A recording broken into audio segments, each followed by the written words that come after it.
Welcome to the Learning Pines YouTube. We hope this video helps. You need power and connection first. Put both Airpods in the charging case, close it, then plug the case into power. This keeps them awake for updates. On your iPhone, open Settings and confirm Bluetooth shows the Pro connected. This handshake triggers firmware delivery. Also make sure your iPhone is on a stable Wi-Fi network and has a decent battery level.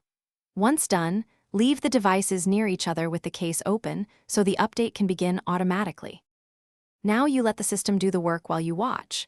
Keep the case open and the AirPods inside next to an unlocked iPhone that's connected to Wi-Fi. Apple pushes firmware when these conditions are satisfied. You don't manually click Update. Instead, wait 15 to 30 minutes and check the firmware by going to Settings, General, About, then selecting your AirPods entry. If the version hasn't changed, close and reopen the case, reconnect, and repeat the hands-on proximity routine to nudge the update. Finish by confirming the firmware increment and testing audio and ANC.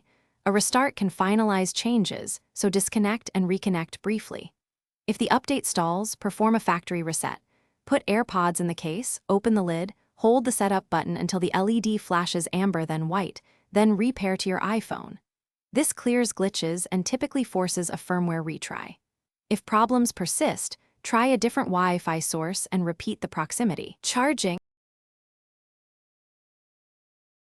Thanks for watching. Consider subscribing if we helped you.